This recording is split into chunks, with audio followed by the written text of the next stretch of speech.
En la cadena SER. A vivir que son 2 días. Javier del Pino. A vivir, vamos con la información del domingo. Sergio Soto, buenos días. ¿Qué tal, Javier? Buenos días. El G7, que reúne a 7 de las economías más potentes del mundo, ha anunciado que impondrá sanciones a los países que den ayuda militar a Rusia.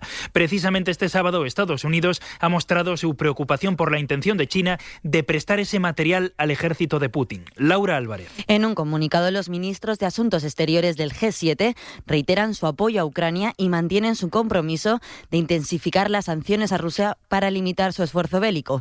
Además, el grupo de los 7 dice que impondrá sanciones a los países que presten ayuda a Rusia y asegura que los países que lo hagan se enfrentarán a graves consecuencias. Este comunicado llega después de la reunión que han tenido China y Estados Unidos esta noche en la Conferencia de Seguridad de Múnich. En una entrevista para la NBC, el secretario de Estado de Estados Unidos, Anthony Blinken, ha asegurado que están muy preocupados porque China considera firmemente la posibilidad de dar apoyo material a Rusia en la invasión a Ucrania y dice que le ha dejado claro a su homólogo chino que si proporciona esa ayuda a Moscú tendría graves consecuencias en su relación. Fuerzas palestinas llaman desde hoy a la desobediencia civil y han convocado una huelga general. Protestan contra las restricciones que impone Israel a los residentes en un campo de refugiados. Esto solo unas semanas después de que la entrada del ejército israelí en otro campo matara a 9 personas y desatara una ola de violencia durante días. Adriana Calvo. El llamamiento lo ha hecho la coalición de las Fuerzas Palestinas Nacionales e Islámicas, un grupo que comprende organizaciones de todo el espectro ideológico palestino. Y entre las medidas de desobediencia, el grupo pide a los palestinos que no vayan a sus puestos de trabajo en Israel, que no paguen impuestos a las autoridades israelíes y al municipio israelí de Jerusalén y que cierren los accesos a la carretera que conduce al puesto de control del campo de refugiados. Según un comunicado recogido por la agencia palestina Wafa, la desobediencia es la respuesta a los crímenes diarios del gobierno israelí contra Jerusalén y el resto de territorios ocupados, como asesinatos extrajudiciales, arrestos y demoliciones de viviendas. Las restricciones israelíes denunciadas por los palestinos se impusieron por primera vez en octubre de 2022, cuando un combatiente palestino disparó y mató a un militar israelí de 18 años en un puesto de control a la entrada del campo de refugiados que se encuentra dentro de los límites de Jerusalén. Y volvemos a Ucrania, Javier, porque esta noche la Agencia Alemana de Radiaciones ha advertido de que existe todavía riesgo de catástrofe nuclear por los combates cercanos a la central de Zaporilla. Pide esta agencia impulsar una zona de seguridad en torno a la que es la central nuclear más grande de Europa. Gracias, Sergio. De hecho, me gustaría regresar a Ucrania porque está allí Nico Castellano, que es el enviado especial de la serie. Está a punto de cumplirse un año desde que empezamos a hablar de este conflicto, desde que se dispararon las primeras bombas, los primeros misiles. ¿Cómo estás, Nico? Buenos días. Hola, Javier. ¿Qué tal? Buenos días. Siempre hablamos de esto del periodismo de regresar, ¿no? Tú fuiste, estuviste allí, lo cubriste. Un año después vas y ¿qué te encuentras?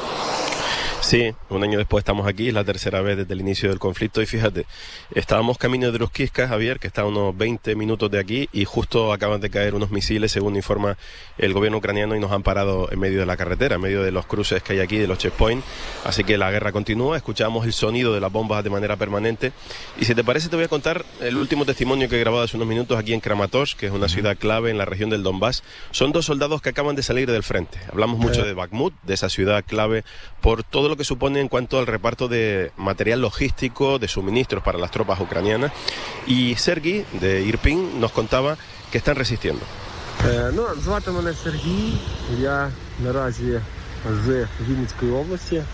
Dice que es de Vinicia, pero que vive en Irpin y que está aquí en el frente de Bakhmut, que ha estado 2 semanas luchando en una de las carreteras de acceso fundamentales y que están contentos porque han conseguido estabilizar la situación y que incluso han lanzado algún contraataque contra los rusos. Dice que los rusos les están atacando a cada segundo y es la expresión literal. Mientras otro más veterano, Mykolaiv, de 42 años.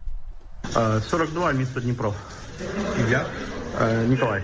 Dice que de Dnipro, pero que está en una posición ahora mismo que no nos puede desvelar, muy cerca de Bakhmut, por una cuestión de seguridad. Dice que los rusos están atacando sus defensas cada día, pero que van a resistir, que un año después de este inicio de la guerra están muy cansados, Javier, pero que están seguros que vencerán. Es un poco el ánimo de la tropa en esta ciudad, Kramatorsk, donde prácticamente sus únicos habitantes son soldados. Los pocos vehículos que vemos son vehículos militares o vehículos civiles que ocupan soldados o defensas civiles que están intentando ayudar en el frente aquí ahora mismo, donde seguimos escuchando explosiones, Javier. Sí, estás muy cerca del frente, tienes que tener cuidado. En esa ciudad, en Kramatorsk, fue precisamente uno de los los grandes escenarios de matanzas de civiles en la guerra. Rusia bombardeó una estación de tren y a medida que la guerra avanza en el tiempo, la guerra también es una guerra de recuerdos. ¿Cuáles son los recuerdos que tienen de aquello? Sí, en esos recuerdos, ¿no? Esas estampas, esas imágenes icónicas de este año de guerra. En muchos medios estamos repasando los lugares, los momentos, y sin duda esta estación de trenes de Kramatorsk es clave, ¿no? El 8 de abril Rusia atacó con 2 misiles esa estación de trenes y mató a 59 civiles. Recordemos que los trenes, la Compañía Nacional de Trenes Ucraniana es un elemento clave en esta guerra. Han salido miles y miles de refugiados a través de los trenes. Hay más de 7 millones de refugiados fuera de Ucrania, más de 6 millones y medio de desplazados internos, como los que están saliendo ahora de Bakhmut, que dan unos 6.000 civiles, y los ucranianos quieren sacarlo lo antes posible. Y aquí, como recordábamos, Javier, murieron 59 civiles, hubo centenares de heridos. Esa estación de trenes se ha reparado y hoy es el lugar de salida, como te decía, de los que tienen miedo, de los que ven que el frente se va acercando a sus casas, ¿no? Claro, todo el Donbass, la región del Donbass, lleva en guerra desde 2014 y casi se puede decir que la población estaba acostumbrada, pero nos decías que las noticias que llegan de Bakhmut en los últimos días les han asustado después de tantos años en guerra y que están generando mucho miedo. Ahora es cuando se plantea marcharse, ¿no? Sí, los últimos que resisten aquí son sobre todo personas mayores. Sorprende ver alguna familia con niños pequeños. Ayer me encontraba a Tatiana con un bebé de 6 meses y otro niño de 6 años en un trineo en Sloviansk, que veníamos por la carretera del norte de Kharkov. Toda esa carretera es la carretera de la liberación, Javier, porque los ucranianos recuperaron a partir de septiembre con la contraofensiva muchas ciudades como Izum, ciudades ocupadas por los rusos, donde la población nos ha contado cómo sufrían torturas, y también nos han enseñado algunas de las fosas comunes, como la de Izum, en la que aparecieron 400 cuerpos sin identificar.